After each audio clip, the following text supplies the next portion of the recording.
Chapter 10 work and energy. सबसे पहला question आता है कि वर्क क्या है। डेली लाइफ में जो भी हम करते हैं वो सब वर्क है। जैसे कि उठना, बैठना, चलना, दौड़ना, कूदना, तैरना, बोलना, गाना, सोना, ये सब वर्क है। यहाँ तक कि एक जगह बैठे रहना भी वर्क है। हर एक वो एक्टिविटी जिसकी वजह से हम थक जाते हैं वर्क है। लेकिन साइंटिफिक टर्म्स में वर्क का मीनिंग अलग है। डेफिनेशन के according work is said to be done when a force is applied on an object and the object is displaced in the direction of force. Work तब होता है जब हम किसी ऑब्जेक्ट पर फोर्स लगाएं और वो ऑब्जेक्ट फोर्स की डायरेक्शन में ही मूवमेंट शो करे। वर्क का फॉर्मूला है फोर्स इनटू डिस्प्लेसमेंट। फोर्स की यूनिट है न्यूटन और डिस्प्लेसमेंट की यूनिट है मीटर। दोनों को मल्टीप्लाई करेंगे तो वर्क की यूनिट आ जाएगी न्यूटन मीटर। इसी को हम जूल भी बोलते हैं और इसे कैपिटल जे से रिप्रेजेंट करते हैं। 1 जूल वर्क तब होता है जब किसी ऑब्जेक्ट पर 1 न्यूटन का फोर्स लगाया जाए और वो ऑब्जेक्ट अपनी ओरिजिनल पोजीशन से 1 मीटर डिस्प्लेस कर जाए। वर्क एक स्केलर क्वांटिटी है।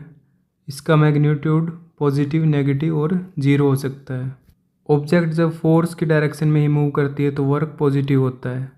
अगर ऑब्जेक्ट मूवमेंट शो नहीं करती तो वर्क जीरो होगा, और अगर मूवमेंट अपोजिट होती है फोर्स के डायरेक्शन के तो वर्क नेगेटिव होगा। नेक्स्ट है एनर्जी। वर्क करने की कैपेसिटी को ही एनर्जी कहते हैं। एनर्जी एक स्केलर क्वांटिटी है और इसकी और वर्क की यूनिट सेम होती है। एनर्जी बहुत सारी फॉर्म्स में एग्जिस्ट करती है, जैसे कि mechanical energy, heat energy, light energy, electrical energy and sound energy.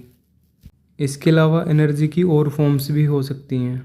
Mechanical energy potential energy और काइनेटिक एनर्जी का कम्बिनेशन होती है। इन्हीं दो फॉर्म्स को हम यहाँ डिटेल में डिस्कस करेंगे। फर्स्ट है काइनेटिक एनर्जी। काइनेटिक एनर्जी किसी भी ऑब्जेक्ट में मोशन की वजह से आती है। अगर कोई ऑब्जेक्ट किसी वेलोसिटी से मूव कर रही है तो उस ऑब्जेक्ट को वो वेलोसिटी अटेन करवाने में जितना वर्क हुआ है वो काइनेटिक एनर्जी के इक्वल होगा। नेक्स्ट है एक्सप्रेशन फॉर काइनेटिक एनर्जी। ये एक्सप्रेशन निकालने के लिए हम इक्वेशंस ऑफ मोशन यूज़ करेंगे। मान लेते हैं कि कोई ऑब्जेक्ट इनिशियल वेलोसिटी u के साथ मूव कर रही है। उस पर एक फोर्स F लगता है जिसके बाद उसकी वेलोसिटी v हो जाती है। तो ये फोर्स कितना वर्क करेगा या इस फोर्स की वजह से उसकी काइनेटिक एनर्जी में क्या चेंज आएगा, उसका एक्सप्रेशन हम निकालते हैं। यहाँ यूज़ करेंगे हम v² - u² = 2as। यहाँ पे a एक्सेलरेशन है और s डिस्प्लेसमेंट है। अगर यहाँ से डिस्प्लेसमेंट निकाल लें तो हो जाएगी v² - u² / 2a। तो ये हमारी फर्स्ट इक्वेशन होगी। अब हमें पता है कि वर्क होता है फोर्स इनटू डिस्प्लेसमेंट के इक्वल। तो यहाँ से फोर्स का फॉर्मूला यूज़ करेंगे मास इनटू एक्सेलरेशन। तो वर्क हो जाएगा mass into acceleration into displacement. ये हमारी सेकंड इक्वेशन। अब इस इक्वेशन में फर्स्ट इक्वेशन का यूज़ करेंगे और सोल्व करने पे आ जाएगा work is equal to m v² - u² / 2। अगर ऑब्जेक्ट की इनिशियल वेलोसिटी 0 है तो इस एक्सप्रेशन को हम लिख सकते हैं वर्क इक्वल टू ½ mv²। ये वर्क ही काइनेटिक एनर्जी के इक्वल होगा। नेक्स्ट है पोटेंशियल एनर्जी। ये किसी ऑब्जेक्ट में उसकी पोजीशन या कॉन्फ़िगरेशन की वजह से आती है। जैसे किसी ऑब्जेक्ट को हम अर्थ के सरफेस से उठाकर किसी h हाइट पर रख देंगे तो उसके अंदर एक एनर्जी स्टोर हो जाएगी। या फिर जैसे ही हम किसी रबड़ बैंड को स्ट्रेच करते हैं तो उसके अंदर एक एनर्जी स्टोर हो जाती है। तो यहाँ ये दोनों ही एग्जाम्पल पोटेंशियल एनर्जी के एग्जाम्पल हैं। फर्स्ट एग्जाम्पल में पोजीशन की वजह से एनर्जी आ रही है, सेकंड एग्जाम्पल में कॉन्फ़िगरेशन की वजह से एनर्जी आ रही है। अब देखते हैं कि अगर किसी ऑब्जेक्ट को ग्राउंड से उठाकर किसी h हाइट पर रखते हैं तो उसके अंदर कितनी पोटेंशियल एनर्जी होगी। हमें पता है कि वर्क होता है फोर्स इनटू डिस्प्लेसमेंट। इस केस में डिस्प्लेसमेंट हाइट के इक्वल होगी और फोर्स ग्रेविटेशनल फोर्स के इक्वल होगा। तो यहाँ से ऑब्जेक्ट के ऊपर फोर्स है मास इनटू ग्रेविटी और डिस्प्लेसमेंट है h, तो वर्क हो जाएगा mgh। पोटेंशियल एनर्जी इसी वर्क के इक्वल होगी क्या हम एनर्जी की डिफरेंट फॉर्म्स को एक दूसरे में कन्वर्ट कर सकते हैं? एनर्जी की डिफरेंट फॉर्म्स एक दूसरे में इंटरकन्वर्टिबल हैं। इसे हम मैकेनिकल एनर्जी की हेल्प से समझते हैं। अब एक ऑब्जेक्ट को कंसीडर करते हैं किसी हाइट h पर, और इस हाइट पर वो रेस्ट पर है। तो उस ऑब्जेक्ट के पास जो टोटल मैकेनिकल एनर्जी है वो पोटेंशियल एनर्जी के इक्वल होगी। अब इसी ऑब्जेक्ट को हम under the effect of gravitational force नीचे की तरफ छोड़ देते हैं। जैसे जैसे ऑब्जेक्ट नीचे आएगी उसकी हाइट कम होगी। हाइट कम होने की वजह से पोटेंशियल एनर्जी भी कम हो जाएगी। बट जैसे ऑब्जेक्ट नीचे आ रही है उसकी वेलोसिटी में इंक्रीज़ हो रहा है। वेलोसिटी में इंक्रीज़ होने की वजह से काइनेटिक एनर्जी में इंक्रीज़ आएगा। तो जितनी पोटेंशियल एनर्जी कम होती है उतनी ही काइनेटिक एनर्जी इंक्रीज़ हो जाती है। और ग्राउंड पर जैसे ही ऑब्जेक्ट हिट करती है तो उसकी पोटेंशियल एनर्जी ज़ीरो हो जाती है और काइनेटिक एनर्जी मैक्सिमम हो जाती है। तो इस पॉइंट पर मैकेनिकल एनर्जी काइनेटिक एनर्जी के इक्वल हो जाएगी। तो इस सिचुएशन में पोटेंशियल एनर्जी कन्वर्ट हो रही है पूरी तरह से काइनेटिक एनर्जी में। इसके अलावा भी डेली लाइफ में हम और एग्जांपल देख सकते हैं जहाँ पर इलेक्ट्रिकल एनर्जी कन्वर्ट होती है लाइट एनर्जी में, साउंड एनर्जी में, हीट एनर्जी में और मैकेनिकल एनर्जी में। इस ऑब्जर्वेशन से आता है law of conservation of energy. इसके according energy can neither be created nor be destroyed but can only be converted from one form to another. Next है रेट ऑफ डूइंग वर्क, कि work किस rate पर हो रहा है या कितने टाइम में कितना वर्क हुआ है। इस रेट ऑफ डूइंग वर्क को ही हम पावर बोलते हैं। हम दो ऑब्जेक्ट्स को कंसीडर करते हैं। फर्स्ट ऑब्जेक्ट है ए एंड सेकंड है B. A object 100 joule work करती है 10 सेकंड में और बी ऑब्जेक्ट 100 जूल वर्क करती है 1 सेकंड में। तो यहाँ पर बी की पावर ज़्यादा होगी क्योंकि वो कम टाइम में ज़्यादा वर्क कर रही है या फिर ज़्यादा एनर्जी कंज्यूम कर रही है। पावर का फॉर्मूला है वर्क बाय टाइम और उसकी यूनिट हो जाएगी जूल पर सेकंड। इसे हम वोट बोलते हैं और इसका सिंबल है कैपिटल W। 1 वोट पावर का मतलब है कि 1 सेकंड में 1 जूल वर्क हो रहा है। इसके बाद हैं conceptual questions.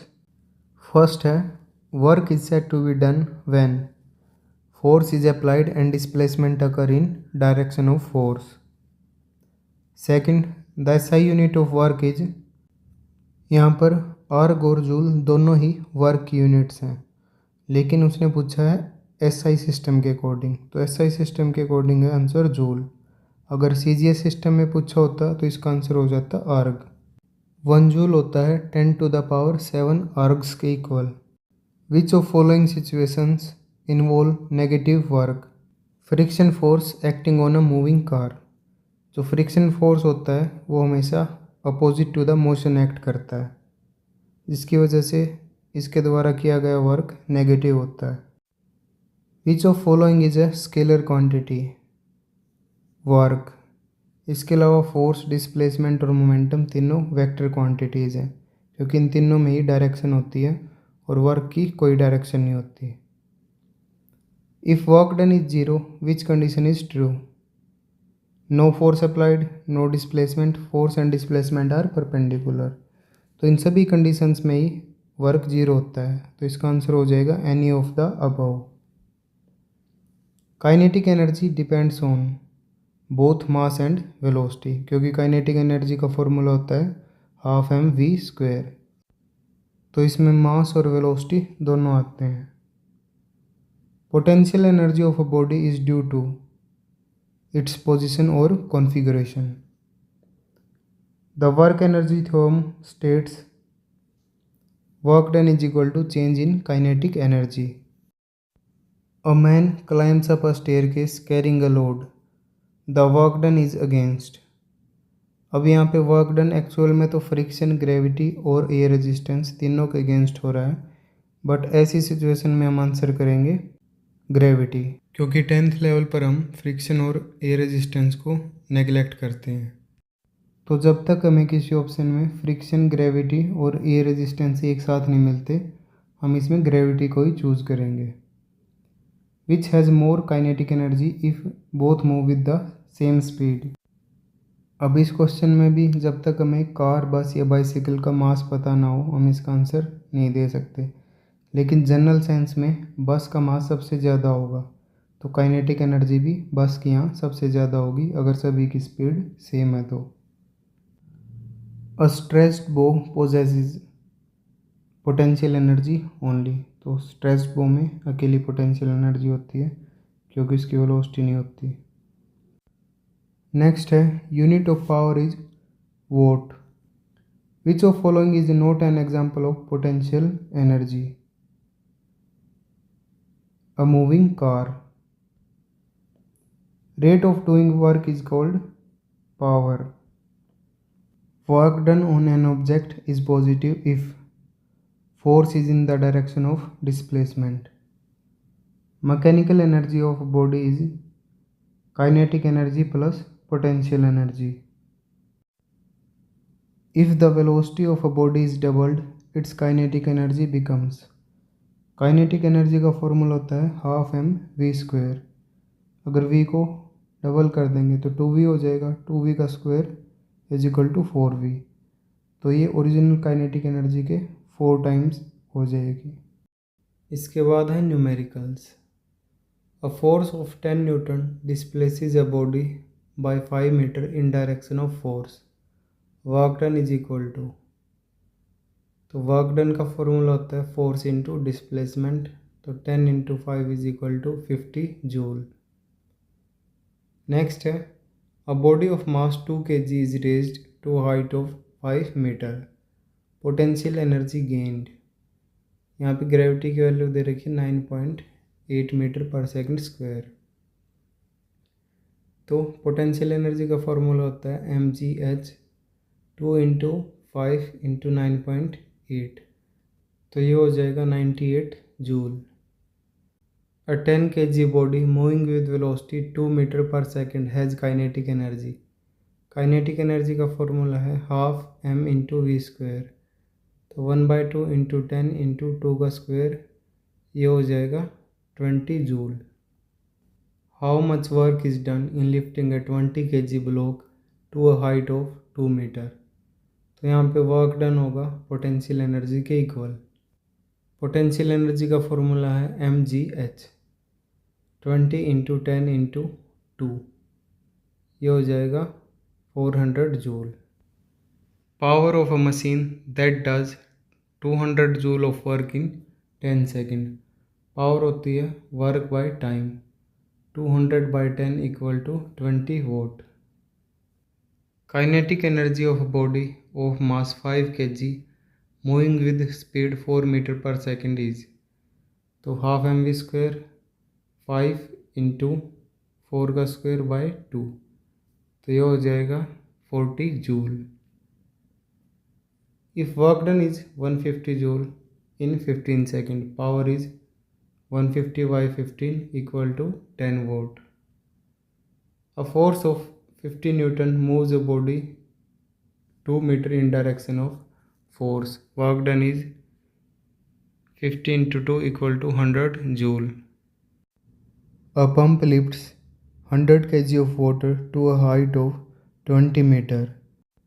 Work done is, यहाँ वर्क डन होगा पोटेंशियल एनर्जी के इक्वल 1000 इंटू 10 इंटू 20, ये हो जाएगा 2 लाख जूल।